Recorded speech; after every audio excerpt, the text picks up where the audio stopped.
Nós estamos nos domingos pela manhã conversando sobre alguns salmos. Nós já vimos nos domingos anteriores a seleção de alguns salmos, né? Como eu tenho sempre reforçado, o livro dos salmos ele tem estilos literários diferentes, ou melhor, gêneros literários diferentes, né? Então você tem salmos que é de ação de graças, que é gratidão. Você tem salmo de confissão.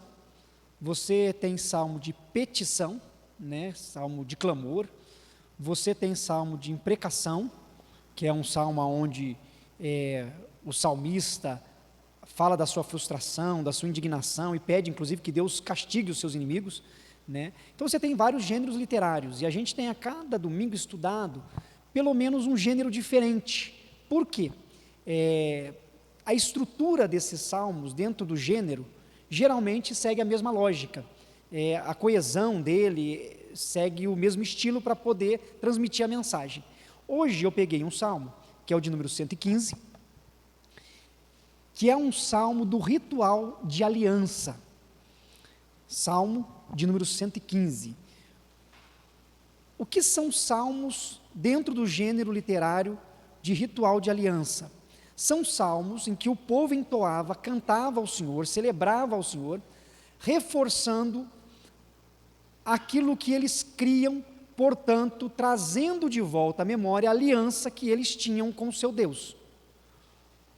O Senhor fez uma aliança com o seu povo. O Senhor separou para si uma nação, cuidou deles e disse: eu serei o seu Deus e vocês serão o meu povo. E aí, você está bem? Pode deixar, pai, não tem problema não. Fica tranquilo. Ele vai longe. Gracinha. Bem capaz. Você está bom? Então são salmos de aliança, salmos em que Deus fala com o seu povo que o escolheu, e o seu povo escolhido firma também seu compromisso com o Senhor. Então esse salmo de número 115 é um salmo desse gênero. Então, ao invés de ler os 18 versículos de uma só vez, eu vou lendo devagar, para a gente entendendo um pouco daquilo que foi escrito, e a gente, ao mesmo tempo que for entendendo aquilo que foi escrito, que nós também possamos trazer para a nossa realidade, como esse texto fala com a gente hoje. Lembrando que a perspectiva correta da nossa leitura desse salmo é pensando na aliança que nós temos com Deus, e que Deus tem com a gente, certo? Quando você lê o Salmo 115, você tem que pensar assim: eu estou lendo um salmo que vai me mostrar a importância do meu compromisso com Deus, porque é um salmo da aliança. Porque Deus continua fiel, né? Na história do povo de Israel, quem quebrava a aliança? Ou quem descumpria a sua parte da aliança? Era o povo. Deus descumpria a sua parte da aliança? Ainda com o povo infiel, Deus permanece fiel. Não vem dizer que isso é coisa de corintiano, porque não é. Viu? Deus é fiel, é bíblico, não tem nada a ver com clube, vocês podem tirar. Né? Se o Levi doutrinou vocês assim, está errado. O pastor Levi era corintiano roxo, né? Eu acho que foi por isso que ele teve problema no coração. Né? Eu falei para ele isso. Então é sempre uma questão da aliança, a nossa vida com Deus, o nosso coração diante do Senhor. Então, os primeiros 2 versos, diz assim: não a nós, Senhor, não a nós, mas a teu nome dá glória, por amor da tua misericórdia e da tua fidelidade. Porque diriam as nações: onde está o Deus deles? Nesses primeiros 2 versículos, nós temos, no início, o povo que vai celebrar o Senhor pela aliança, dizendo que espera em Deus que o coração humano não seja tomado de orgulho. Quando diz, não a nós, Senhor, não a nós, mas ao teu nome da glória, ele está dizendo: Senhor, a aliança que nós temos contigo é para a glória do teu nome, não para a nossa. Para que no coração humano não haja inversão de que, pelo fato de sermos amados, cuidados, sustentados, protegidos e disciplinados por Deus, não acharmos que nós somos deuses. Para que nós não sejamos tomados por um coração que vai se envaidecendo por causa do Senhor Todo-Poderoso. é uma demonstração do povo de que, apesar de Deus ser todo-poderoso e o Deus de toda a glória, é Ele quem é Deus, nós somos um povo frágil e pequeno escolhido, ou seja, a nossa condição continua a mesma. A Deus a glória, não a nós, para que o coração humano não tome caminhos equivocados. Então, no conceito da aliança, isto está nítido desde o primeiro versículo, o povo dizendo, nós temos uma aliança com o Senhor, mas nessa aliança, é só Deus que é digno de receber glória, honra e louvor. É Deus, a gente é frágil, a gente é pobre. Então é por isso que esse verso ele apresenta, por amor da tua misericórdia e da tua fidelidade. Ele lembra que tudo que nós vivemos, tudo que nós alcançamos, tudo que nós recebemos, é por causa da misericórdia e da fidelidade de Deus, porque Deus é misericordioso. Olha como os conceitos aqui são conceitos que revelam a fraqueza humana. Porque ele poderia ter escolhido termos que demonstrasse crescimento, sucesso, vitória do ser humano. Olha, Senhor, a ti a glória, porque o Senhor nos fez um grande povo, uma grande nação. Glória ao Senhor, porque o Senhor nos faz fortes. Ele não, ele fala assim, olha, louvado seja o teu nome, porque o Senhor tem manifestado misericórdia, ou seja, compaixão da gente na aliança. Nós precisamos de compaixão e fidelidade, o Senhor tem sido fiel. O povo com certeza disse isso, porque o povo sabe que ele é infiel. O povo foi para o cativeiro na Síria, o reino do norte, e o reino do sul foi cativo para a Babilônia, por causa da infidelidade. Foram para ser disciplinados, corrigidos, restaurados. Então todo esse processo na vida do povo de Deus, foi por causa da infidelidade do povo para com Deus.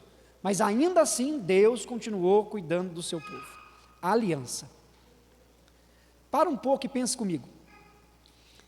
O tanto que é importante a gente tomar a decisão de estabelecermos relacionamentos na base da aliança. O contraponto da aliança, o oposto da aliança, é tão somente o contrato. Você já fez contrato? A gente faz contratos, né? A gente chega, vamos casar. O casamento é um contrato também, não é? Você tem que ir lá no cartório. A gente faz o casamento no cartório por causa do contrato. É para que através da legalidade da união, ambas as partes fiquem seguras em relação aos seus direitos. É uma questão social, é uma questão que está ligada ao direito na sociedade que nós estamos inseridos. Então nós vamos ao cartório e fazemos um contrato. Só que nenhum casamento consegue se manter pela força do contrato. Nenhum casamento se mantém pela força do contrato. Porque o contrato, ele resguarda direitos, mas ele é frio. Frio em que sentido? Olha, eu faço porque está no contrato, porque eu tenho que fazer. Isso não é só no relacionamento conjugal, no próprio trabalho. Se você vai ser entrevistado por uma empresa, a empresa resolve te contratar, olha a palavra, te contratar, você assina um documento que você está assumindo um contrato com aquela instituição. E nesse contrato você tem as suas obrigações, você tem os seus deveres. E você vai ter também, em contrapartida, os seus direitos. Não é assim que funciona? Então, olha, você vai entrar 8 horas da manhã, você tem que trabalhar até às 5, você tem X horas de almoço, você tem que fazer isso, essas são suas responsabilidades, esses são seus deveres. O que vai ser cobrado de você no final do mês é se você executou isso aqui, porque é o que está no seu contrato. A relação, ela é contratual. Eu cumpro a minha parte, você cumpre a sua. Você trabalha, eu pago. Você vem, faz o seu serviço, ok, contrato. Só que as nossas relações que são firmadas nos contratos, elas são relações que estão limitadas ao que é obrigatório, ao que é dever. E é por isso que às vezes nós não temos relações mais profundas a não ser de troca. Quando nós falamos do contrato, ou melhor, nós falamos da aliança, aliança não é contrato. Aliança tem envolvimento de ambas as partes, eu sou o teu Deus e você é o meu povo, mas a aliança ela vai além do contrato, porque quando o povo quebra, descumpre o que poderia estar no acordo, a outra parte continua amando e firmando aliança. Não é rompido. Por que não é rompido? Porque Deus continua sustentando. Então, quando nós resolvemos e nós decidimos estabelecer relações de aliança ao invés de contratos, as nossas relações se tornam mais humanas, mais profundas e duradouras de fato. Porque nós fazemos porque amamos. No casamento, a gente não continua junto porque tem um contrato. A gente continua junto porque a gente ama. Porque o outro vai errar, a outra vai errar, vai ter falhas.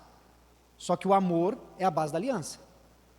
Na vida comunitária, se a gente vem para a comunidade na base do contrato, eu tenho um contrato, eu sou membro da igreja, eu decidi ser membro, então agora eu tenho um contrato, né? Passei pelo exame, é contratual. Se nosso relacionamento for contratual, ele se torna frio.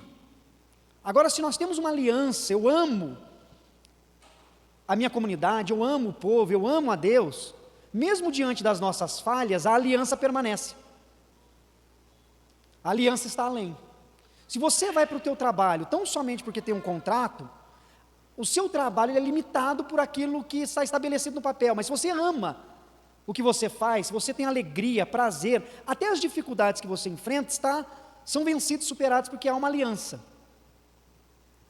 E nós vemos aqui um povo ligado a Deus, não por um contrato, mas por uma aliança. E as nossas relações no Deus da aliança precisa ser uma aliança. Nós precisamos manter relacionamentos de aliança. Olha, eu vou e eu estou junto, não porque eu sou obrigado, mas porque eu amo. E por amar, eu tolero, eu suporto, eu supero as dificuldades que o relacionamento, que a convivência pode trazer, e até mesmo dos erros que o outro pode cometer. É aliança. Deu para entender? Deu, né? Isso é aliança. Eu já sei quando você vai falar. Ameaçada, já entende, né? No direito, o contrato é uma manifestação de vontade bilateral, com ambas as partes, contratante e contratado. E, por definição, em latim, pacta sunt servanda. O contrato tem que ser cumprido, tem que ser honrado. Mas, em muitos casos, ele deixa de ser, né? Então, é o que ocorre. É uma coisa impressionante. Mas é isso aí. A rigor, ele teria que ser honrado, né? Cumprido. Mas acaba, em muitos dos casos, não sendo. Mas alguém quer falar? Só levantar a mão e te leva o microfone. Ana, você passa para a Ana, por favor? Obrigado, está do ladinho. É interessante também frisar que o Deus da aliança que ama, e quando essa aliança é rompida, existe uma consequência. Sim. Né? E essa consequência, ela não é operada no ódio. Né? Deus não opera essa consequência por ódio, Ele opera por amor, porque Ele corrige todo aquele que ama. Né? Uhum. Então, assim, só essa observação da consequência. Né? É interessante que Deus, inclusive no versículo que nós lemos, né, o primeiro, fala que Ele age com misericórdia e fidelidade, né, nesse conceito de aliança. Deus vai tratando, porque o amor corrige, né? O amor disciplina. Hebreus fala sobre isso, né? O pai corrige o filho a quem ama. É lógico que quando a gente fala em disciplina, nós pais humanos, nós somos limitados, né? Então assim, eu não sei você, mas eu já tive ações de correção que eu fiz com a Isabela e o Pedro, que eu me arrependo, que eu achei que eu errei, eu exagerei, não devia, né? São coisas da experiência, da vivência, né? Então assim, quando a gente pensa na figura paterna divina, dentro das nossas limitações humanas, a gente tem a figura de um pai enquanto seres humanos, nós somos falhos, a gente erra. A gente, às vezes, pega no pé no que não devia e deixa passar o que não devia. Ou seja, né, a gente vai... Mas, graças a Deus, tem hora que a gente acerta, né? mas a gente tem que reconhecer que a gente erra, né? Só que Deus não, Deus é um Deus perfeito, é um pai perfeito, né? Esses equívocos nossos, essa limitação nossa dentro da analogia da figura paterna de Deus, ela tem essa limitação, né? Porque nós somos pais imperfeitos, tivemos pais imperfeitos, né? Se a gente fosse falar, os nossos pais erraram com a gente também, e acertaram também, né? Muita coisa fizeram excelente, mas teve erros, porque é natural, né? Você só aprende a ser pai sendo, e na hora que você conclui, já está com o filho criado, né? Já foi. Aí já passou. Então a gente tem isso, né? E Deus sempre vai tratando com esse amor fiel. Versículo 2. Se alguém quiser falar, viu, gente? Pode ir levantando a mão, a gente vai levando o microfone aí. No versículo 2, é uma pergunta, né? Por que diriam as nações, onde está o Deus deles? Nesse rito da aliança, nessa recordação da aliança, eles fazem uma pergunta introdutória também. Ao mesmo tempo que eles dizem, não a nós, mas ao Senhor a glória, né, reconhecendo o lugar deles, eles dizem isso por quê? Porque o conceito da aliança para os povos da antiguidade, inclusive os povos da Mesopotâmia, está ligado à vida com Deus, assim, o conceito teológico era muito presente. Hoje, você vai encontrar pessoas que são ateias, pessoas que não creem em Deus. Você vai encontrar pessoas que dizem assim, não acredito em nada, não acredito em nenhuma figura divina, eu acho que o ser humano é o ser humano. Você vai encontrar pessoas que têm essa forma de enxergar o mundo. Nesse tempo não havia ateísmo. Nesse tempo, em toda a região, não havia deuses diferentes. Baal, Marduk, havia várias concepções de divindades, mas não ateísmo. Então, cada um desses povos era ligado ao seu conceito de divindade. E então, como havia essa crença e havia uma guerra entre os deuses, o povo poderia perguntar, onde está o Deus deles? Até porque o Deus dos hebreus não era um Deus que tinha uma imagem como os outros deuses. Quando você vai para as culturas, para as regiões circunvizinhas, todos os deuses tinham imagens. Eles eram apresentados através de uma escultura. Só que o Deus de Israel não. Quando eles resolveram fazer alguma coisa, que foi o que formou o bezerro de ouro, tiveram uma correção da parte de Deus profunda, né? Então, quando o povo perguntar, mas onde está o Deus de vocês? Cadê o Deus de vocês? Porque não tem jeito de vê-lo, cadê uma imagem dele? Onde que ele está? Aí a resposta seria, no céu está o nosso Deus, e tudo faz como lhe agrada.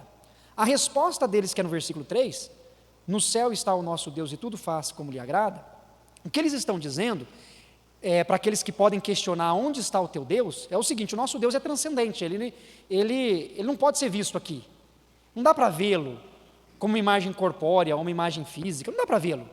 O nosso Deus é transcendente, ele está nos céus, ele está onde os nossos olhos humanos não o vê, mas mesmo os nossos olhos humanos não o vendo, ele faz tudo o que ele quer, do jeito que ele quer, conforme lhe agrada.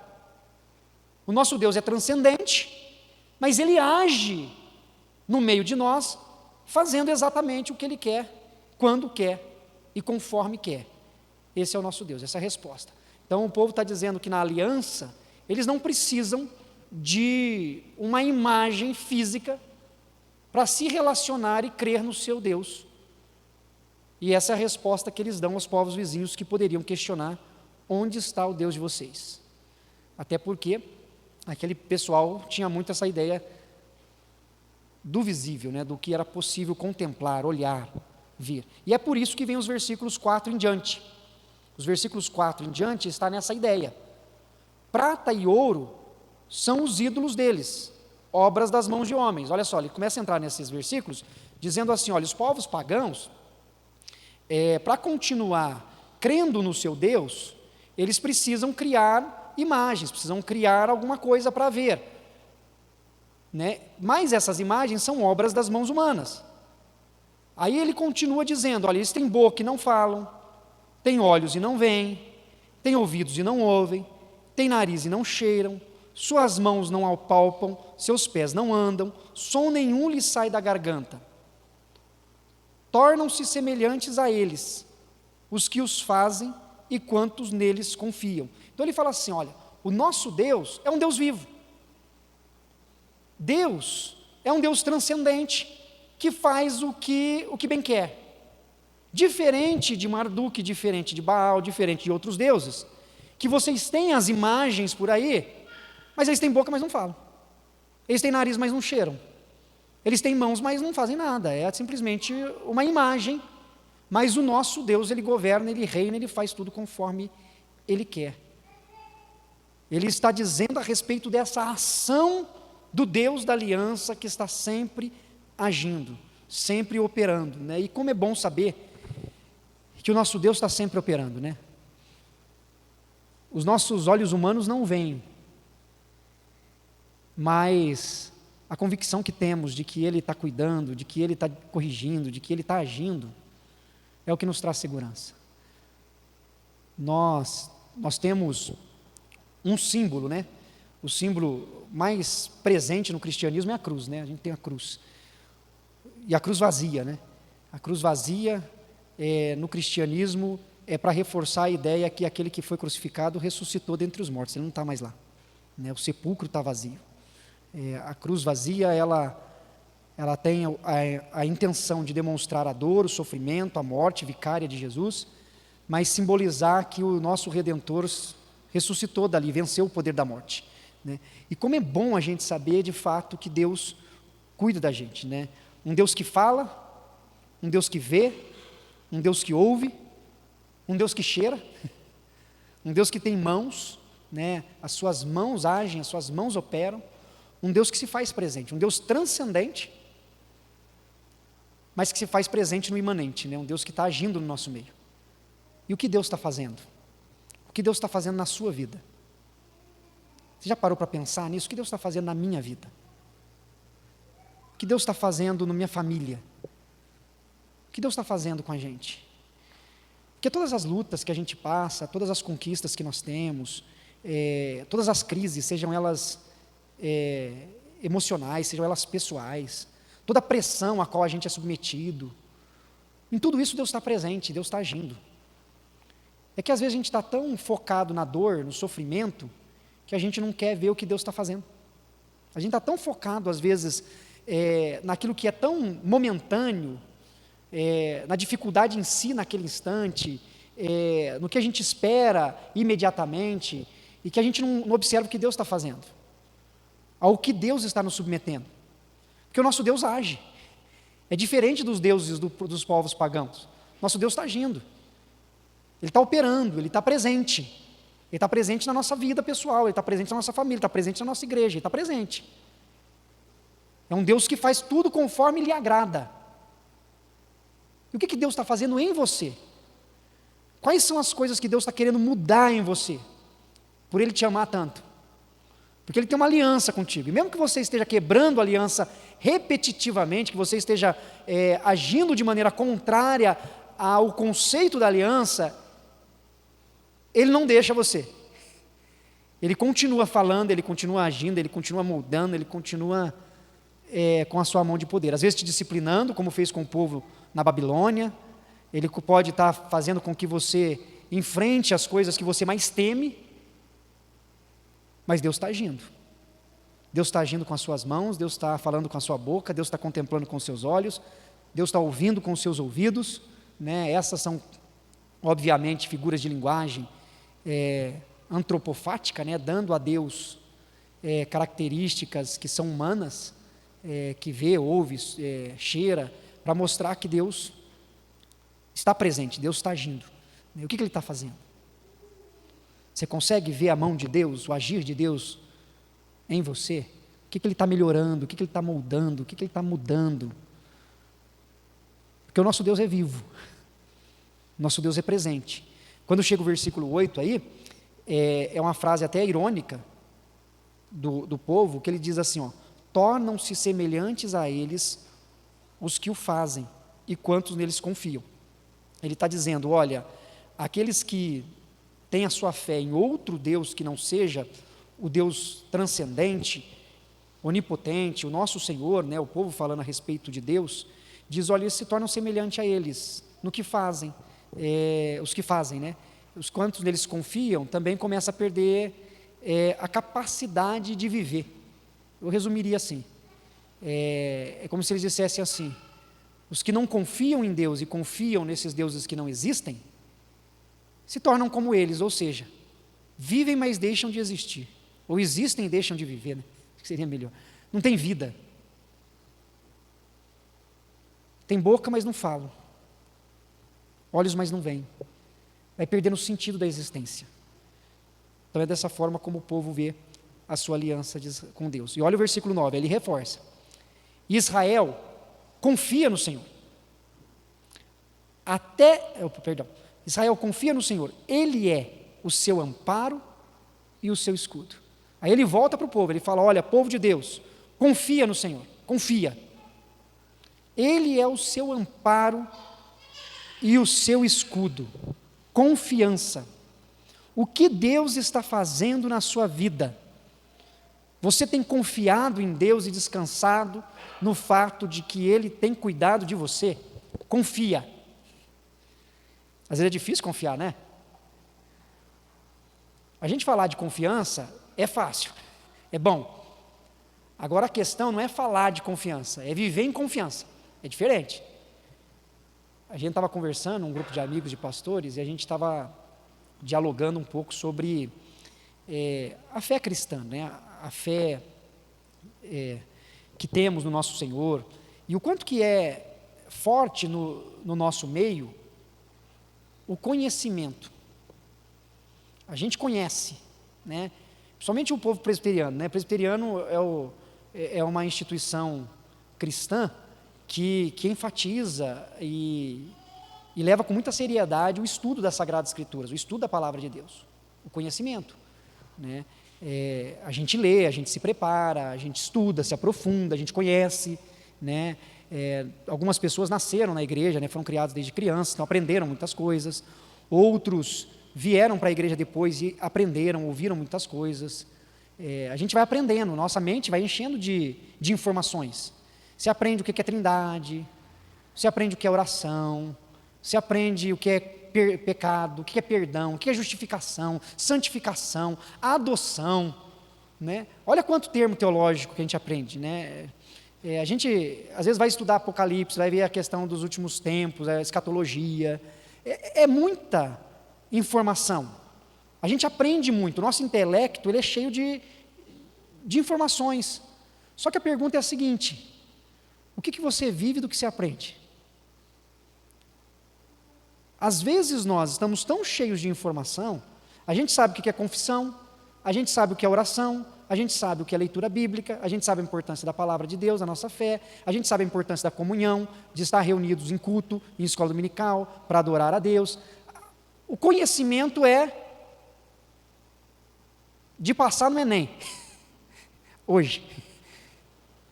Mas e a prática? Essa é uma batalha do presbiteriano. Não ser fariseu. Vamos falar de oração, a gente faz um curso de oração. Vamos vir aqui domingo, sexta, sábado, domingo, é um curso de oração. Mas para orar 2 minutos. Às vezes a gente fica tão preocupado com adquirir informação, mas a gente não vive aquilo que a palavra de Deus traz para nós. E aqui, quando a gente fala sobre confiança, é exatamente isso. É mostrando que nós precisamos viver aquilo que nós cremos. A gente aprende sobre o perdão. O que é perdão? A Bíblia fala sobre perdão. É importante perdoar. Deus nos perdoou. Mas a pergunta, você perdoou quem te ofendeu? A teoria é excelente, tá bom, eu sei que todo mundo sabe o que é perdão. Agora minha pergunta é, você consegue perdoar pela graça de Deus? De virar para quem te ofendeu e falar assim, está perdoado em nome de Jesus? Na prática a teoria é outra.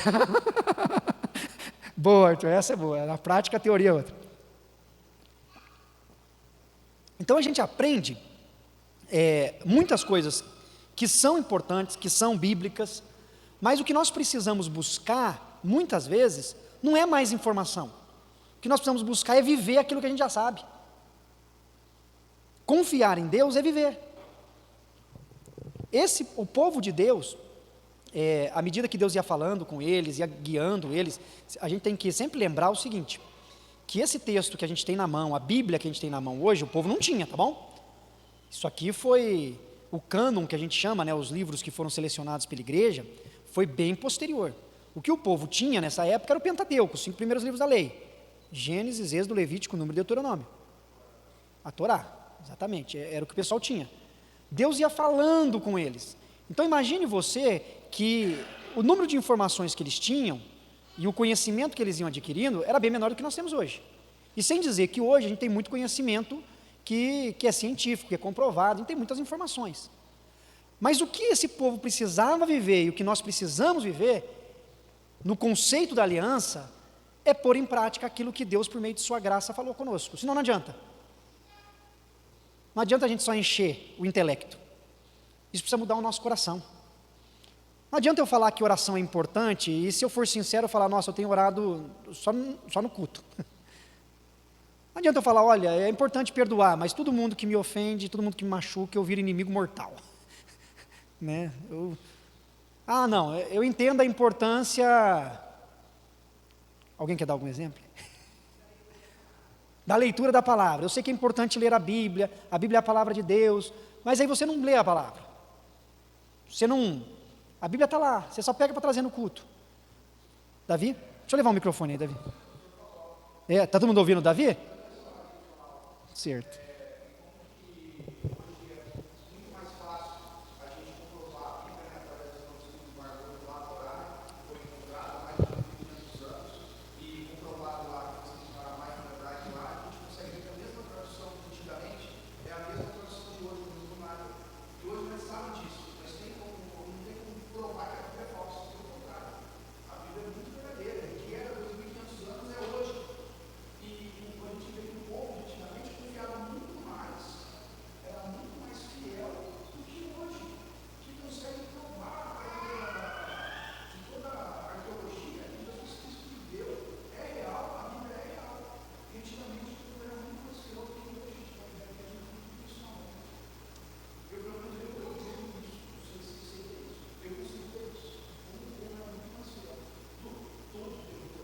Sim.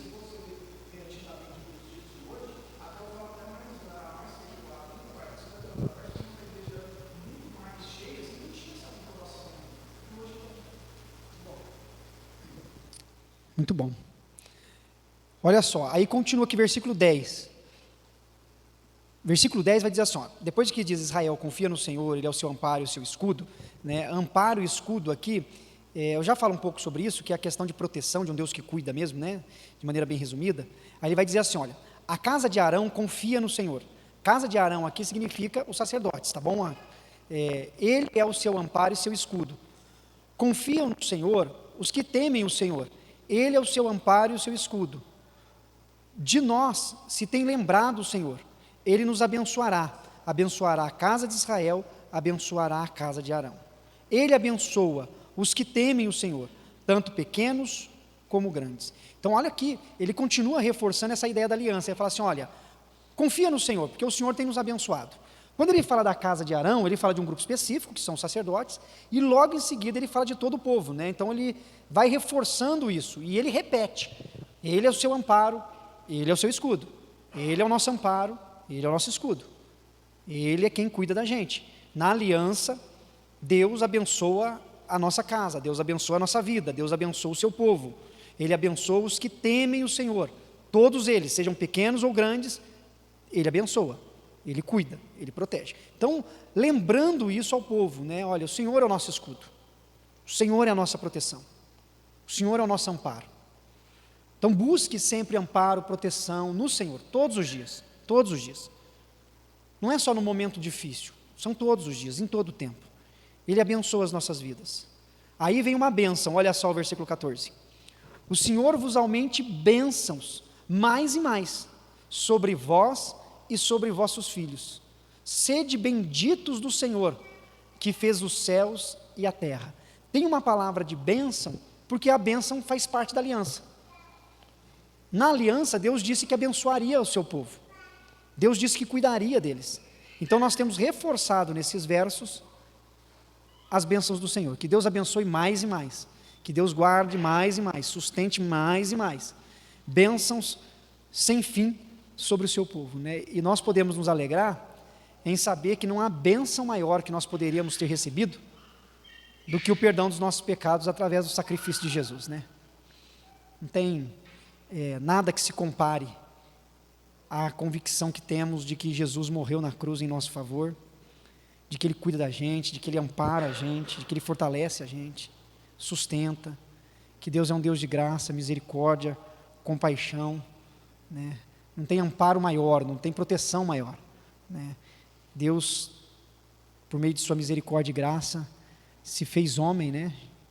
Se fez homem, viveu a humanidade, os limites da humanidade, para poder demonstrar o seu amor e seu cuidado para conosco. Então, a gente precisa se lembrar disso constantemente. Versículo 15: sede benditos do Senhor, que fez os céus e a terra. Os céus são os céus do Senhor, mas a terra deu a ele aos filhos dos homens. Quando ele diz isso, que os céus são os céus do Senhor, mas a terra deu a ele aos filhos dos homens, ele não está dizendo que Deus abandonou a terra, né? Assim, não é no sentido de que Deus governa nos céus e na terra está sob o controle da humanidade, né? Apesar de vermos muitas ações humanas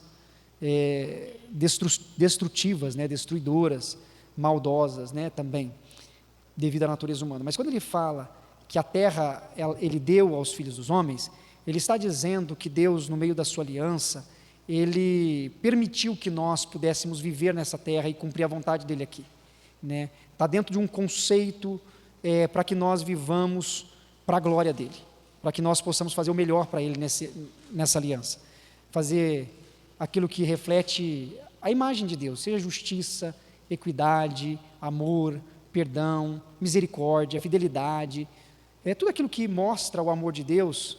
Nós também temos o dever, a responsabilidade, nós temos o compromisso, né? Volta para a aliança, né? A gente vive a aliança em amor, a gente não deve fazer, pelo menos, pelo contrato, a gente deve fazer pelo amor, né? Por que nós fazemos o que é certo aos olhos de Deus? Não é por causa do contrato, é por amor a Deus, porque se for por causa do contrato, a gente vai quebrar, chega uma hora que o contrato já não é mais suficiente, chega uma hora que a gente já começa a falar assim, não, peraí, eu estou sendo injustiçado nesse contrato aqui, aí a gente quer quebrar o contrato, a gente se sente no direito. O contrato funciona assim.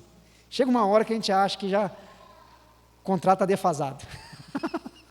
Não é assim? É assim, a relação humana é assim. Eu estou fazendo mais do que estou recebendo. Eu estou pagando mais do que está produzindo. É relação humana, é assim que funciona. O contrato uma hora quebra. Não, eu casei, mas não foi para isso. Só eu que faço as coisas aqui em casa. O contrato humano é assim que funciona. Chega mais cedo ou mais tarde, você fala assim, não está justo para mim isso aqui não. E às vezes não está mesmo. Só que a aliança vai além, então quando o versículo diz, deu a ele aos filhos dos homens, não é que Deus não age, né? Dei para vocês, agora vocês se viram aí, está na mão de vocês. Não, é Deus mostrando também da nossa coparticipação, né? E o versículo 17 ele reforça, os mortos não louvam o Senhor, nem os que descem à região do silêncio. Muitos exegetas, estudiosos das Sagradas Escrituras, entendem que nesse versículo 17, os mortos não louvam o Senhor, nem os que descem à região do silêncio, que a intenção do salmista não é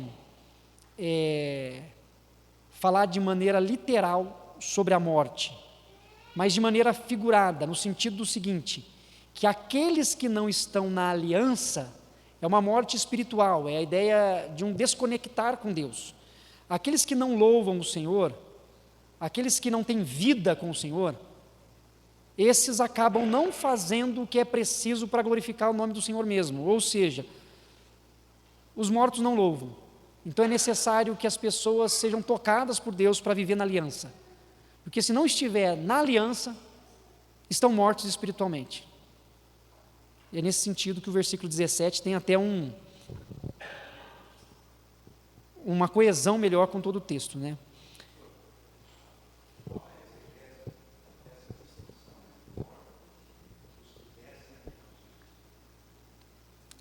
Olha, na questão dos mortos espiritualmente, você fala?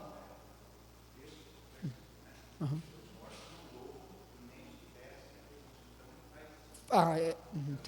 Tá, entendi, o paralelismo aqui você fala. É que é o seguinte, na compreensão dos judeus, havia o Sheol era o lugar de silêncio. Por quê? Na literatura do Antigo Testamento, muitos não acreditavam ainda na ressurreição.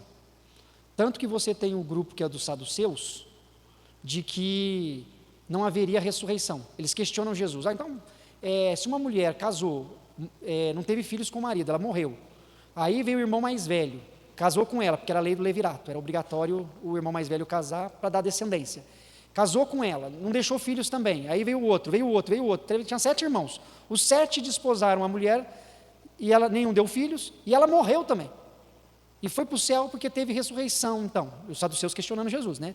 Chegou no céu, ela vai ficar casada com quem? Então eles tinham dificuldade com o conceito de ressurreição. Esse conceito de ressurreição foi fortalecido na teologia neotestamentária com Cristo. Então, quando eles falam sobre o Sheol, o lugar dos mortos, era um lugar de silêncio absoluto, e lá não havia louvor, não havia adoração, a vida acabou. Então, por isso que ele fala sobre essa questão de que os mortos não louvam o Senhor, nem os que descem a região do silêncio. A vida acabou, e se a vida acabou, não tem mais louvor ao Senhor. Por fim, nós, porém, bendiremos o Senhor desde agora e para sempre. Aleluia! Nós, porém, bendiremos o Senhor desde agora e para sempre. Que nós possamos bendizer o Senhor em todo o tempo, que nós possamos reforçar, reafirmar a nossa aliança no Senhor. Amém?